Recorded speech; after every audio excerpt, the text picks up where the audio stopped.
Bienvenue dans cette vidéo dont l'objectif est de vous donner un aperçu des nouvelles fonctionnalités disponibles dans le module de reporting. L'arrivée de la release 2.12 signe en effet l'amélioration significative de cette fonctionnalité avec des requêtes personnalisables et paramétrables à souhait. Vous pourrez tirer des requêtes spécifiques aux besoins de votre pratique, que vous exerciez en cabinet ou en maison médicale. Je vous emmène pour la découverte. Dans votre bande verte, cliquez sur la petite valise. Vous voyez que c'est le reporting juste au-dessus du point d'interrogation. Dans cet onglet, vous aviez déjà à disposition un dictionnaire de requêtes, dont certaines requêtes étaient prédéfinies et certaines customisables. Aujourd'hui, nous allons plus loin et nous vous permettons de créer vous-même vos requêtes en fonction de vos différents besoins. Les résultats seront ensuite générés dans les téléchargements sous forme d'un fichier Excel. Dans ce cas-ci, nous allons faire une démonstration ensemble. Vous pourriez décider de sélectionner tous vos patients âgés entre 0 et 80 ans et d'y inclure ou non les patients inactifs. Vous sélectionnez ensuite la période pour laquelle vous voulez obtenir les informations.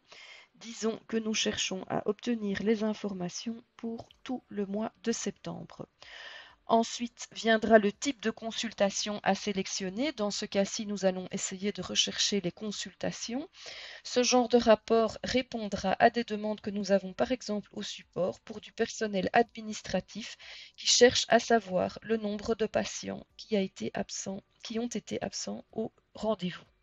Il faudra également choisir un prestataire. Dans ce cas-ci, nous avons sélectionné médecin, mais nous pourrions également répondre à certaines demandes en choisissant, dans ce cas-ci, infirmier. Il faudra ensuite introduire un diagnostic. Dans l'exemple que je vous propose, nous allons rechercher les patients atteints de diabète de type 2.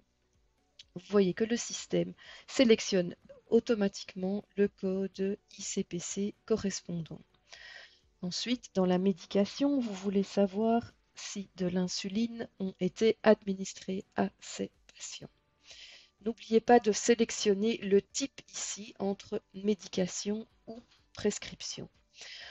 Vous aurez encore l'opportunité de choisir un certain nombre d'informations qui s'affichera également dans les colonnes du fichier Excel, l'adresse, le code postal.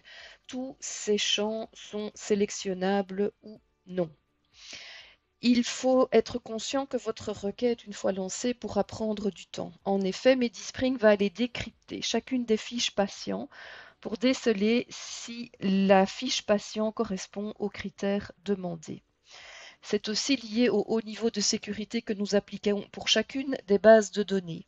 Si votre base de données contient beaucoup d'informations, ce qui n'est pas le cas ici dans la base des mots que j'utilise pour vous faire la petite démonstration, il est clair que cela prendra un petit peu plus de temps.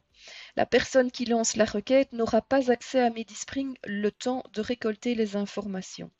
Toutefois, les autres personnes utilisatrices de la même base de données pourront continuer à travailler avec MediSpring. C'est un grand bond en avant par rapport à la fonctionnalité de reporting que vous connaissiez jusqu'ici. Et nous continuerons à vous proposer d'autres améliorations dans un futur proche. Nous ajouterons notamment des fichiers Excel qui vous permettront de paramétrer certaines requêtes qui nécessiteraient une analyse à partir des données récoltées. Les procédures seront également prochainement ajoutées. Je lance la requête avec vous. Il n'y a que très peu de patients dans cette base de données. Il est donc possible qu'aucun résultat ne sorte, mais c'était juste pour vous faire la démonstration. À tout bientôt pour d'autres découvertes.